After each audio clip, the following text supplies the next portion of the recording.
Apa kabar saudara pada hari ini? Saudara lebih baik? Haleluya, puji Tuhan. Ya, kita akan mendengarkan firman Tuhan pada hari ini yang saya percaya ketika engkau menerima firman ini seutuhnya, ini akan memberkati saudara dengan luar biasa pada malam ini. Amin. Iya, saya akan melanjutkan apa yang saya sampaikan tadi pagi di morning class dari Mazmur 37 ayat yang keempat. Tapi kenyataannya banyak juga tadi katanya nggak mengikutinya ya. Yang ngikutinya coba angkat tangannya. Yang tadi pagi mendengar pengajaran di YouTube Gereja Elim Kristen Indonesia, coba angkat tangannya. Iya, puji Tuhan. Mari semuanya, setiap hari ada pelajaran yang dibagikan.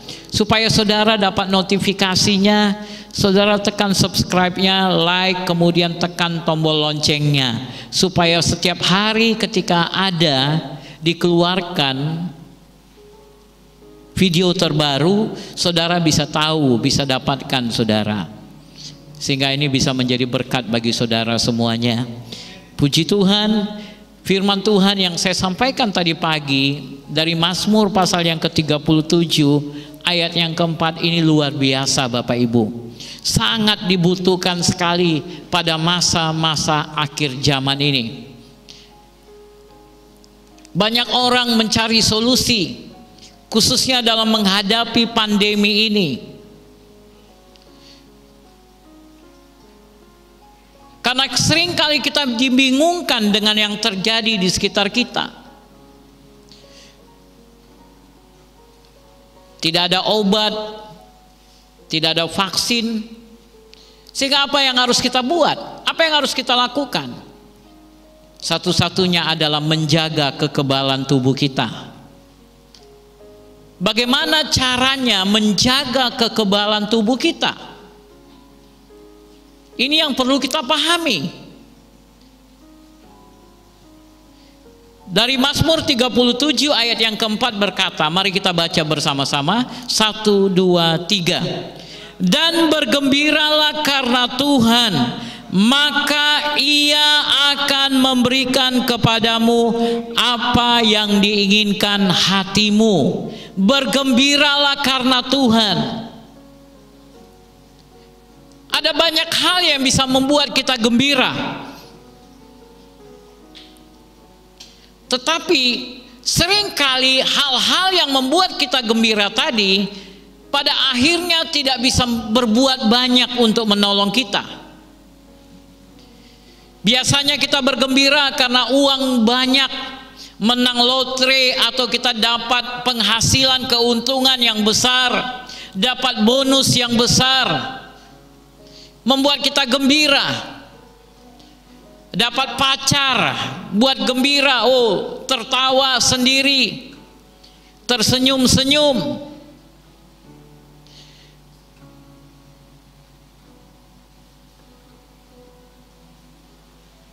Banyak hal yang bisa membuat kita gembira, bergembira. Tetapi seperti yang dikatakan Mazmur 37 ayat yang keempat, bagian keduanya dikatakan, maka Ia akan memberikan kepadamu apa yang diinginkan hatimu. Seringkali apa yang kita gembirakan itu tidak bisa memberikan apa yang diinginkan hati kita.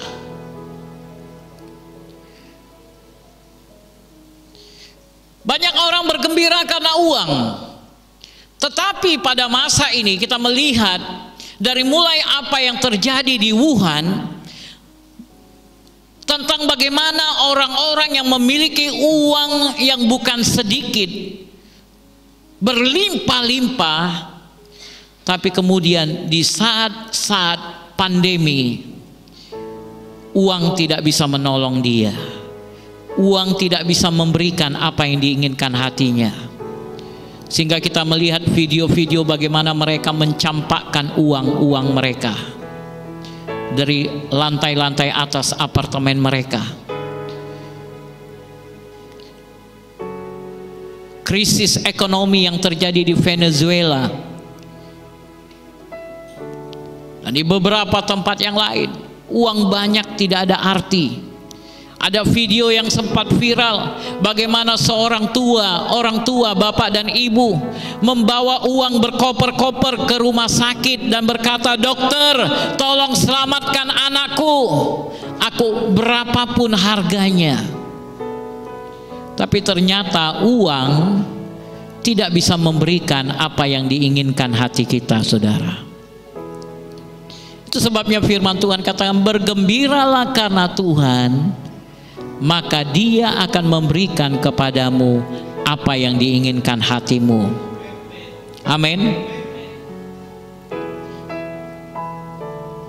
Karena semua yang lain sifatnya hanya sementara.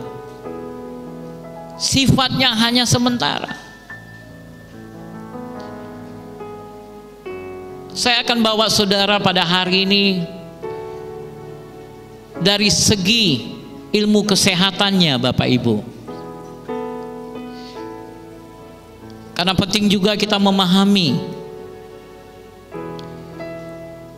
Ada seorang dokter peneliti namanya Dr. David R. Hawkins. Dia mengadakan penelitian hal-hal apa saja yang bisa meningkatkan daya tahan tubuh seseorang. Hal-hal apa saja yang bisa meningkatkan kekebalan tubuh seseorang supaya dia tidak sakit dan tidak menjadi lemah.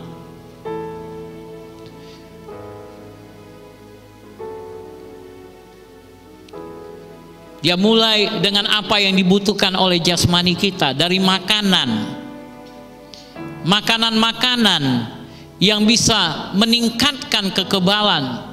Contohnya kacang-kacangan. Kacang kedelai, kacang, segala jenis kacang.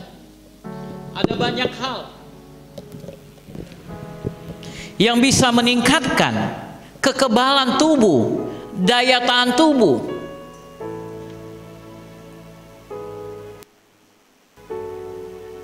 Dan kemudian air.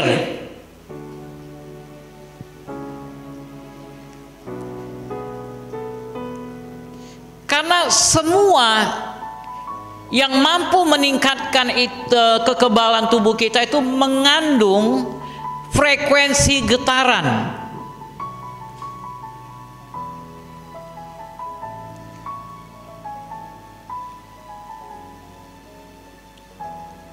Jadi makanan-makanan tadi yang bergizi itu membantu meningkatkan frekuensi getaran di dalam tubuh kita.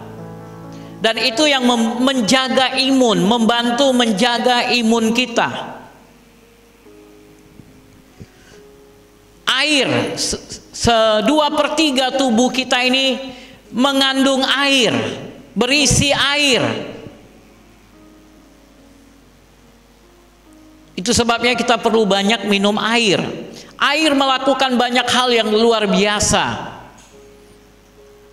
Hari Minggu kemarin kebetulan ada tim yang datang dengan alat pemeriksa laboratorium kecil, di mana mereka mengadakan tes dengan air, dan kita melihat benar-benar air itu khasiatnya luar biasa. Ya, khasiatnya luar biasa. Bagaimana kemarin darah yang mengental setelah minum air 1 botol aqua berubah. Ya, ada beberapa orang di sini kemarin yang ikut tes ya. Mungkin contoh gambarnya kalau ada dibuat dulu. Bagaimana saya ambil dari darah Ibu Natalina ya, dari orang tua kami. Bagaimana darah yang mengental, kemudian minum air, darah itu kemudian tidak lagi mengental. Yang mengental seperti ini, saudara. Awalnya mengental seperti ini, tapi kemudian setelah minum air, karena airnya sudah melalui satu alat elektromagnetik diubah frekuensi getarannya menjadi 7,8 Hz, maka berubah menjadi seperti ini setelah minum 1 botol air, saudara. ada perubahan. Tetapi yang dibutuhkan oleh tubuh kita lebih daripada itu. Karena tadi air tadi menghasilkan cuma 7,8 Hz. Yang dibutuhkan tubuh kita lebih daripada itu. Yang bisa meningkatkan kekebalan tubuh saudara, ini semua membantu. Makanan yang saudara makan, yang bergizi, yang sehat, itu semua membantu. Minuman yang saudara minum, itu membantu. Tetapi hal-hal apa lagi yang bisa meningkatkan imun di dalam tubuh kita? Karena banyak hal dan terlalu banyak ternyata yang mencuri imun. Yang mencuri imun contohnya rasa takut. Setiap kali saudara mengalami rasa takut, dia menghasilkan getaran sampai 22 Hz. Rasa takut meningkatkan, mengurangi daya tahan tubuh, tapi meningkatkan frekuensi ketakutan itu 22 Hz. Iritasi, terluka karena dilukai orang, tersinggung dengan perkataan-perkataan orang, itu menghasilkan sampai 6,8 Hz. Nyeri, sakit hati yang bisa menimbulkan sampai ke dendam, itu sampai kepada 2 Hz.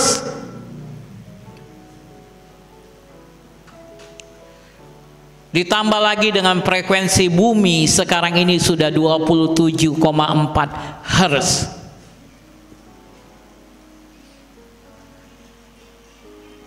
Ini semua melemahkan daya tahan tubuh kita. Itu sebabnya sangat mudah, rentan sekali bagi kita untuk mengalami penyakit. Tetapi kemudian sang dokter ini mengadakan penelitian. Tentu saja yang namanya penelitian butuh waktu yang lama, saudara. Dan dia memakai begitu banyak orang untuk mengadakan penelitian. Hal-hal apa saja yang bisa menaikkan frekuensi getaran, yang frekuensi getarannya tinggi. Dan saudara, yang sangat mengejutkan, seperti kata firman Tuhan, hati yang gembira adalah obat yang manjur. Ternyata Dr. David Hawkins ini menemukan, ketika seseorang itu hatinya gembira, maka frekuensi getaran dalam tubuhnya 500 Hz. 500, nggak main-main, saudara. Kalau air yang luar biasa tadi menghasilkan 7,8, tapi hati yang gembira menghasilkan 500 Hz. Haleluya. Tuhan memberikan kepada kita solusi yang luar biasa. Hati yang gembira. Dan kemudian doa.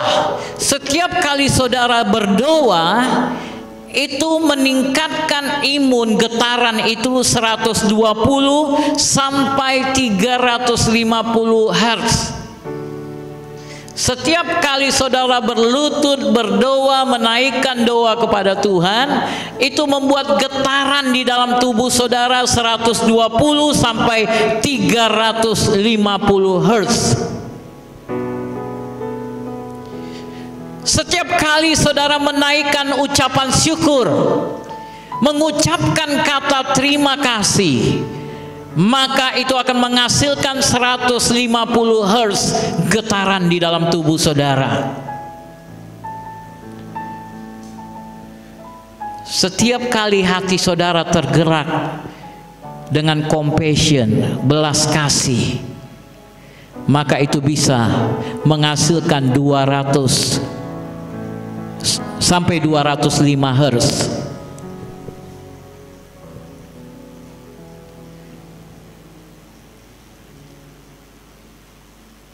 Hati yang gembira, hidup di dalam doa, hidup di dalam syukur, belas kasihan. Dapat dari mana semuanya ini? Didapat dari mana semuanya ini? Dari bergembira karena Tuhan. Amin. Halo.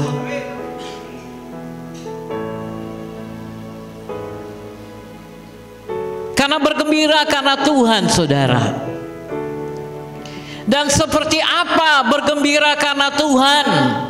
Kitab Yesaya pasal 58 menggambarkan kepada kita seperti apa supaya saudara bergembira karena Tuhan.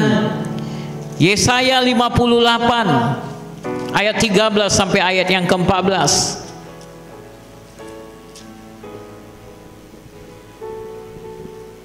Yesaya 58 ayat 13 dan ayat yang ke-14. Mari kita baca bersama-sama bagaimana yang disebut bergembira karena Tuhan.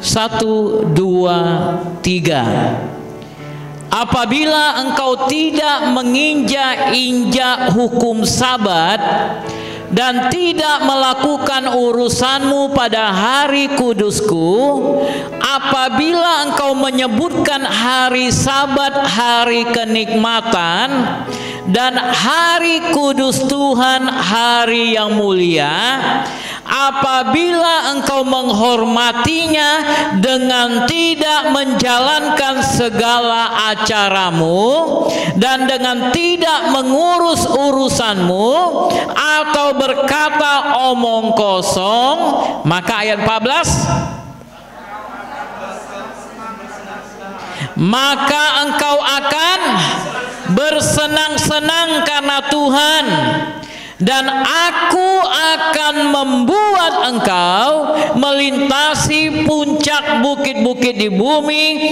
dengan kendaraan kemenangan. Aku akan memberi makan kau dari milik pusaka Yakub bapa leluhurmu, sebab mulut Tuhanlah yang mengatakannya. Bagaimana caranya supaya aku bisa bersenang-senang karena Tuhan? Bagaimana caranya supaya aku bergembira karena Tuhan? Dan aku bisa menikmati hidup yang penuh dengan kemenangan. Karena seringkali banyak orang menjadi sakit, menjadi lemah, karena mereka tidak melakukan firman Tuhan. Mereka terlalu sibuk pada hari Sabat. Kapan hari Sabat bagi orang percaya? Bapak-bapak gereja memutuskan hari Minggu, hari pertama kebangkitan Yesus, itulah menjadi hari Sabat bagi orang Kristen. Halo. Firman Tuhan katakan, apabila engkau tidak menginjak-injak hukum Sabat dan tidak melakukan urusanmu pada hari kudusku. Apabila engkau menyebutkan hari Sabat, hari kenikmatan, hari kudus Tuhan, hari yang mulia, apabila engkau menghormatinya dengan tidak menjalankan segala acaramu, pesta kawin, pesta adat, pesta ini dan pesta itu,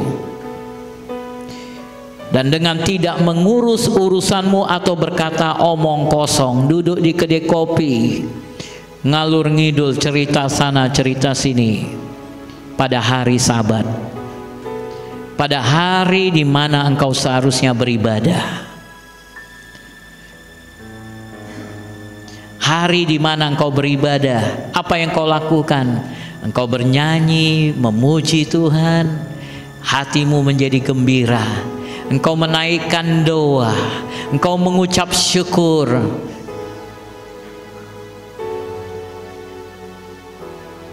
Meningkatkan frekuensi getaran di dalam tubuhmu.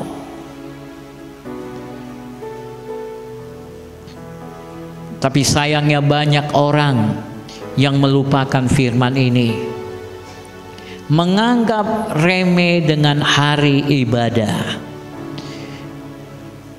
Aduh Pak, malaslah. Aduh Pak, ada urusanku. Loh, saya sih nggak masalah. nggak ada masalah bagi saya. Tapi yang menjadi masalah adalah hidupmu. Hidupmu, engkau sendiri yang kehilangan berkat. Engkau tidak bisa bersenang-senang karena Tuhan. Kau tidak bisa menyanyi dan berkata, oh happy day, oh happy day, haleluya. Kenapa? Engkau sendiri yang melakukan kesalahan itu. Pak, kalau aku nggak jualan Pak hari Minggu, siapa yang kasih aku makan Pak? Kau sedang berkata, kekuatanku lah yang memberi aku makan, bukan Tuhan yang memberkati hidupmu. Haleluya. Setelah sakit baru Tuhan tolong. Tuhan tolong. Iblis mencuri berkat itu dari hidup kita, saudara. Kita itu menjadi seperti satu botol aqua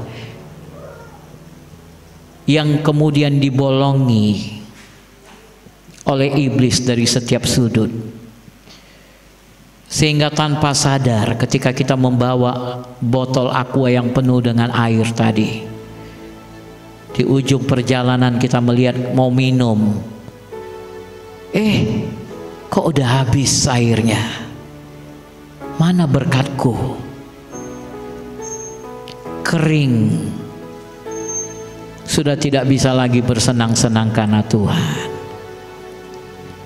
Haleluya, haleluya. Engkau nangis mencucurkan air mata, itu tidak akan bisa mengembalikan. Tetapi ada belas kasihan Tuhan, di mana Tuhan katakan, ayo nakku, lanjutkan perjalanan, tapi kali ini dengan cara yang berbeda. Di dalam Matius pasal 11 ayat yang ke-28, Yesus katakan, marilah kepadaku semua yang letih lesu dan berbeban berat, aku akan memberikan kelegaan kepadamu. Siapa saja yang mau bertobat, siapa saja yang mau kembali, Tuhan katakan mari, ayo, ayo. Tapi kemudian ayat 29, banyak orang hanya ingat ayat 28, ayat 29 Tuhan bilang apa? Pikulah kuk yang kupasang dan belajarlah padaku, karena aku lemah lembut dan rendah hati, dan jiwamu akan mendapat ketenangan. Kau datang kepada Tuhan dengan beban berat, berat sekali. Tuhan, bebanku sangat berat. Tuhan bilang, sini anakku, Tuhan ambil beban itu daripadamu. Tuhan turunkan. Kemudian Tuhan katakan, sekarang nak, udah rileks, udah enak, jangan lagi angkat bebanmu itu. Ini kuk yang kupasang. Ini kuk yang kupasang. Di mana kuk itu? Di sini kuk itu. Kuk, beban yang Tuhan berikan ada di sini. Tetapi firman Tuhan katakan, pencobaan-pencobaan yang kamu alami, 1 Korintus 10 ayat 13, adalah pencobaan-pencobaan yang biasa-biasa saja, tidak melampaui kekuatanmu. Tuhan izinkan kau melewati pencobaan, tapi itu adalah pencobaan yang biasa, saudara, tidak melampaui kekuatanmu. Karena Dia Bapa yang baik. Bapak mana kalau anaknya minta roti akan berikan batu? Saya tidak mungkin menyuruh anak saya yang kecil, Osena, untuk mengangkat beras 30 kilo. Tapi kalau abangnya, saya suruh dia ngangkat beras 30 kilo karena dia sanggup. Tapi kalau adiknya, dia belum sanggup. Air galon, aqua galon itu dia nggak sanggup, tapi abangnya sanggup. Karena abangnya sanggup, saya bilang, anakku, ayo angkat galon ini, tolong isi dispenser, gantikan. Tapi bagi anak yang kecil, saya nggak mungkin suruh dia. Tetapi anak yang kecil ini saya katakan, "Nakku, ambilkan air minum untuk Dedi.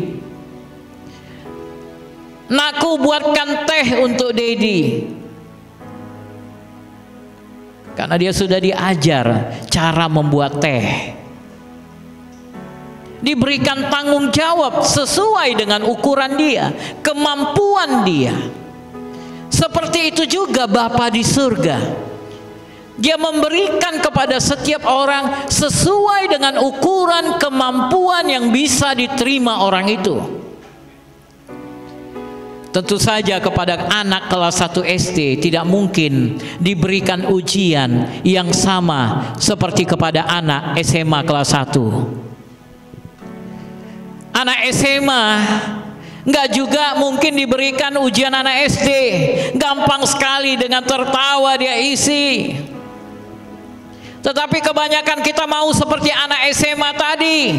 Kita mau ujian anak SD. Tetapi kita mau masuk perguruan tinggi. Nggak mungkin. Untuk masuk perguruan tinggi, saudara butuh kemampuan yang ekstra, yang lebih. Itu sebabnya saudara diuji yang lebih, supaya saudara bisa masuk ke perguruan tinggi. Jadi setiap orang ada ukurannya. Setiap ujian ada batasnya, Bapak Ibu. Tetapi setiap ujian akan membuat engkau naik kelas, itu pasti. Halo. Amin. Setiap ujian akan membuat engkau naik kelas.